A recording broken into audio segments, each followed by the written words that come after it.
ఈరోజు బ్రహ్మముడి ఎపిసోడ్లో ఏం జరిగిందో తెలుసుకుందాం. కావ్య వేసిన ప్లాన్ వల్ల రాజు జీవితంలో వెన్నెల అనే అమ్మాయి లేదని, తను ఎప్పుడో చనిపోయిందని, రాజు ఆ పేరు కావాలనే చెప్పాడని ఆ బాబుకి తల్లి తన కాదని తెలుసుకుంటుంది.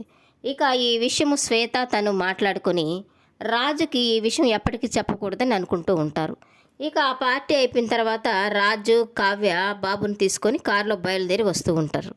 ఇక రాజు కావ్యని అడుగుతూ ఉంటారు, ఆ వెన్నెల ఎవరో కనుక్కోవడానికి నువ్వు చాలా మంచి ప్లాన్ వేసినట్టున్నావు కదా అని తనని అడుగుతూ ఉంటాడు. ప్లానా? కనుక్కోవడమా? ఏంటి, ఏం మాట్లాడుతున్నారు మీరు అని తనని అడుగుతూ ఉంటుంది. ఏమీ తెలియనట్టు నటించకు కళావతి, నాకన్నీ తెలుసు అని అంటూ ఉంటాడు. ఏం తెలుసు మీకు? ఏం తెలిసిన మాట్లాడుతున్నారు అని తను అంటూ ఉంటుంది. నువ్వు శ్వేత మాట్లాడుకోవడం నేను విన్నాను అని తను చెప్తూ ఉంటాడు. వాళ్ళిద్దరూ మాట్లాడుకునింది రాజు వినిన సంగతి కావ్యకి శ్వేతకి తెలీదు. ఇక తను తెలుసుకున్న తర్వాత అప్పుడు అంటూ ఉంటుంది, అయితే ఏంటంట, మొత్తం నేనే ప్లాన్ చేశాను, ఆ వెన్నెలను రప్పించడానికి ప్లాన్ చేసింది నేనే. అయితే ఏమైంది ఇప్పుడు? అయినా నాకంటే గొప్పగా తెలివిగా చనిపోయిన అమ్మాయి పేరు చెప్పి మీరు తప్పించుకోవాలని చూడలేదా? అయినా నేను శ్వేత కనిపెట్టేశాము. ఆ చనిపోయిన వెన్నెల పేరు చెప్పి మీరు ఈ బాబుకి తల్లి అని చెప్పి మమ్మల్ని అందరినీ మోసం చేశారు. ఇప్పటికైనా నిజం చెప్పండి, ఆ బాబుకి తల్లి ఎవరో చెప్పండి అని తను అడుగుతూ ఉంటుంది. ఇక నువ్వు ఎన్ని అడిగినా నేను చెప్పను, నువ్వు ఏ ప్రశ్న వేసినా నేను సమాధానం చెప్పను అని అంటూ ఉంటాడు రాజు. ఇక అంతలో బాబు ఏడుస్తూ ఉండడం చూసి బాబుని ఒళ్ళోకి తీసుకొని బాబుతో మాట్లాడుతూ ఉంటుంది. మీ నాన్న మామూలు నాన్న కాదు నాన్న, మీ నాన్న దొంగ నాన్న. మీ అమ్మ పేరు వెన్నెల కాదు నాన్న, నోటికి వచ్చిన పేరు చెప్పాడు మీ దొంగ నాన్న. ఇక నీకంటే ముందు మీ అమ్మకి నామకరణం చేయాలన్నమాట. ఏం పేరు పెడతారు ఈసారి చూడాలి అని తను అంటూ ఉంటుంది. ఎంత కష్టపడ్డా కానీ తెలిసి రాలేదు నాకు. అమావాస్య, పౌర్ణమి ఏదేదో పేర్లు చెప్పి నా చేత అష్ట కష్టాలు పెట్టించాడు మీ నాన్న అని తను అంటూ ఉంటుంది. ఇక ఇప్పుడైనా నిజం చెప్పండి తను బతిమలాడుకుంటూ ఉంటుంది. అంత రహస్యంగా ఎందుకు ఉంచారు? ఆ నిజాన్ని నాకు కూడా చెప్పొచ్చు కదా అని తను అడుగుతూ ఉంటుంది. నేను చెప్పనగాక చెప్పను అని రాజు అంటూ ఉంటాడు. ఇక రాజు వాళ్ళ నానమ్మ కావ్య కోసం ఎదురు చూస్తూ ఉంటుంది. తను వెళ్ళేటప్పుడు నిజం తెలిస్తే తను ఇంటికి తిరిగి రానని తను కృష్ణుడితో చెప్తూ ఉంటే విని ఇక తన కంగారు పడిపోతూ ఈ కావ్య ఏంటి ఇంకా ఫోన్ చేయలేదు, ఏ విషయానికైనా నాకు ఫోన్ చేసి చెప్పాలి కదా, నేనే ఫోన్ చేద్దామనుకుంటే తన ఫోన్ స్విచ్ ఆఫ్ వస్తుంది, ఏం చేయాలి అని తను ఆతృతగా ఎదురు చూస్తూ ఉంటుంది. ఆ వెన్నెల విషయం తెలిసిపోయి కావ్య అటు నుంచి అట్టే వాళ్ళ పుట్టింటికి ఏమైనా వెళ్ళిపోయిందా అని అనుకుంటూ ఉంటుంది. ఇక కావ్య రాజు రావడం చూసి ఊపిరి పీల్చుకొని రాజు లోపలికి వెళ్ళిపోగానే కావ్యతో అంటుంది, ఏమైంది కావ్య, అసలు ఆ విషయం ఏమైంది, ఆ వెన్నెల విషయం ఏమైంది అని తనని అడుగుతూ ఉంటుంది. ఏమైందమ్మమ్మ, మీ మనవడు పెద్ద డ్రామా ఆడాడు, అసలు ఆ బిడ్డకి తనకి ఏ సంబంధం లేదు, అసలు వెన్నెల అనే అమ్మాయే లేదు, తను చనిపోయి చాలా కాలమైంది, మనందరినీ నమ్మించడానికి అలా కట్టుకథ చెప్పాడు, ఆ డ్రామా ఈ రోజుతో ముగిసిపోయింది, ఆయన తన మనసులో దాచుకున్న నిజాలను అన్నిటినీ ఒక్కొక్కటిగా బయటికి తీస్తానని తను చెప్తూ ఉంటుంది. ఆ బిడ్డకు తల్లెవరో నేను కనుక్కొని తీరుతానని వాళ్ళ అమ్మమ్మకి చెప్తూ ఉంటుంది. ఇక ఆ ఉదయాన్నే కళ్యాణ్ ఫైల్ చూసుకుంటూ ఉంటాడు. కళ్యాణ్ ఫైల్ చూసుకుంటూ గార్డెన్లో కూర్చొని ఉంటాడు. ఇక అక్కడికి రుద్రాని రాహుల్ వచ్చి మెల్లగా నక్కి ఏం చేస్తున్నాడా అని చూస్తూ ఉంటారు. ఇక రాహుల్ అంటాడు వాళ్ళ అమ్మతోటి, చూడమ్మా వీడు ఉత్సాహం, రాత్రికి రాత్రే వీడేదో కోట్లకు కోట్లు సంపాదించేటట్టుగా ఫైల్ ఒకటి పెట్టుకుని తెగ చదివేస్తున్నాడు అని అంటూ ఉంటాడు. రే, వాడెంత సంపాదించినా అది కొల్లగొట్టేది నువ్వే కదా అని అంటూ ఉంటుంది రుద్రాని రాహుల్ ఒక దొంగ కాంట్రాక్ట్ మీద సంతకం పెట్టించుకోవాలని ప్లాన్ వేస్తారు. ఇక రుద్రాని అక్కడే ఉండి రాహుల్ని పంపిస్తుంది సంతకం పెట్టించుకోరమ్మని. రాహుల్ కళ్యాణ్ దగ్గరికి వెళ్ళి ఇక తనని భలే పొగుడుతూ ఉంటాడు.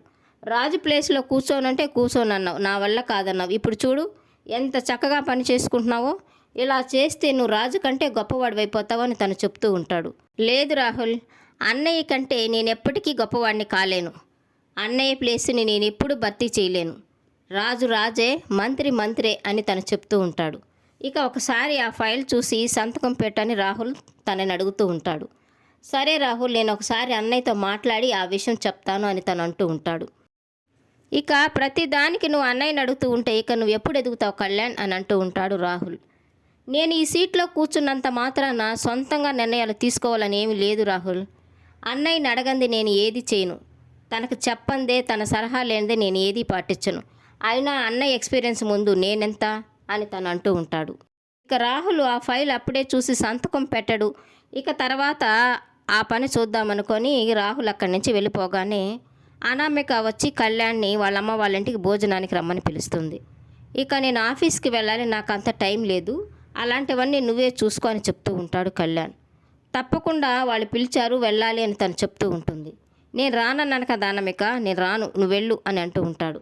రాత్రికి రాత్రే పెద్ద కోటీశ్వరులాగా, కోట్లు సంపాదించేవాడిలాగా పెద్ద బిల్డప్లు కొట్టకు అని తను అంటూ ఉంటుంది. ఇక కోపం వచ్చిన కళ్యాణ్, నన్ను తక్కువ చేసి మాట్లాడావంటే మంచిది కదా అనామిక, ఇక్కడి నుంచి నోరు మూసుకుని వెళ్ళు, నన్ను డిస్టర్బ్ చేయకు అని తనకి వార్నింగ్ ఇచ్చి అక్కడి నుంచి పంపించేస్తాడు.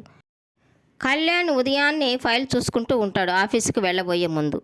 ఇక రాహుల్ ఆ దొంగ కాంటాక్ట్ ఫైల్ మీద ఎలాగైనా సంతకం పెట్టించాలని ఎవరైనా వస్తున్నారా లేదా అక్కడ నిల్చుకొని చూస్తూ ఉంటాడు. ఇక అంతలో తను సంతకం చేయించాలని రాబోతుంటే రాజు వస్తాడు. ఇక తనని చూసి రాహుల్ పక్కనే ఆగిపోయి చూస్తూ ఉంటాడు. ఇక వాళ్ళు ఆ ఫైల్ సంగతి ఎక్కడ మాట్లాడుకుంటారా అని తను చూస్తూ ఉంటాడు ఆతృతగా. ఇక వాళ్ళు ఆ సంగతి కాకుండా వాళ్ళ పర్సనల్ విషయాలు మాట్లాడుకునేసరికి ఇక ఊపిరి పీల్చుకొని ఇక రాహుల్ కళ్యాణ్ దగ్గరికి రాబోతుండగా అంతలో అక్కడికి కావ్య వస్తుంది. ఇక తనని చూసిన కళ్యాణ్ ఎక్కడికి వెళ్తున్నారో వదినానే తనని అడుగుతూ ఉంటాడు.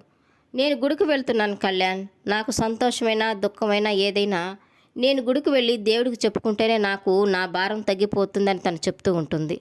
ఇక కళ్యాణ్ తనతో అంటూ ఉంటాడు, మనకి ఒక కాంట్రాక్ట్ వచ్చింది వదిన, అది అన్నయ్యతో చెప్దామనుకున్నాను, అంతలో ఆ విషయమే మర్చిపోయాను అని తను చెప్తూ ఉంటే అంతలో కావ్య అంటుంది, ఏది ఆ శకుంతల కాంట్రాక్టా అని తను అంటూ ఉంటుంది. ఆ మాట వినగానే రాహుల్ ఒక్క పరుగున పరిగెత్తుకుంటూ కళ్యాణ్ దగ్గరికి వచ్చి ఇక కావ్య ఆ విషయాలని ఎక్కడ కళ్యాణ్కి చెప్పేస్తుందో, ఇక తన గురించి కళ్యాణ్ చెడుగా అనుకుంటాడేమోనని ఇక కళ్యాణ్ మనము ఆ కాంట్రాక్ట్ ఫైల్ మీద సంతకం పెట్టకపోవడమే చాలా మంచిదైంది, ఎందుకంటే వాళ్ళు దుబాయ్ నుంచి బంగారం తీసుకొస్తానని మోసం చేస్తున్నారంట, ఇక వాళ్ళని నమ్మి చాలామంది మోసపోయారంట అని తనకి చెప్తూ ఉంటాడు. ఇక అనుమానంతో కావ్య తనని చూస్తూ ఉంటుంది. ఇక ఆ విషయము తనకు కూడా తెలుసు, అలా అనుమానంగా చూసిన దానికి కారణం ఏంటా అని. ఇక కళ్యాణ్ అంటూ ఉంటాడు, మంచి పని చేసావు రాహుల్, ఈ విషయము ముందుగా చెప్పి మనకి పెద్ద నష్టాన్ని కలగకుండా చేసావు అని తను చెప్తూ ఉంటాడు. ఆ మాత్రం చెప్పకపోతే ఎలా కళ్యాణ్, నీకంటే నేను కొంచెం ఎక్స్పీరియన్స్ కదా, అన్నీ నాకు అలా తెలుస్తూ ఉంటాయని తను చెప్తూ ఉంటాడు. రాహుల్ వెళ్ళిపోయాక కావ్య కళ్యాణ్తో చెప్తూ ఉంటుంది, ఆ రాహుల్తో కాస్త జాగ్రత్తగా ఉండు కళ్యాణ్, ఆ రాహుల్ అవకాశం కోసం ఎదురు చూస్తూ ఉంటాడు, తనని నమ్మడానికి లేదు అని తనకు చెప్తూ ఉంటుంది. అలాగే వదిన, మీరు చెప్పినట్లే చేస్తాను అని తను చెప్తూ ఉంటాడు.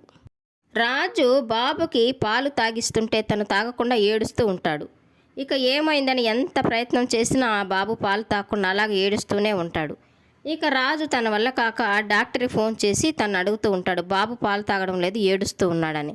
ఇక డాక్టర్ ఫోన్లోనే చెప్తూ ఉంటుంది, ఒకసారి పొట్టని ప్రెస్ చేసి చూడండి, అది నార్మల్గా ఉందా అబ్నార్మల్గా ఉందా అని తను అడుగుతూ ఉంటుంది. ఇక తను అలా చేసి బాగానే ఉంది డాక్టర్ అని తను చెప్తూ ఉంటాడు.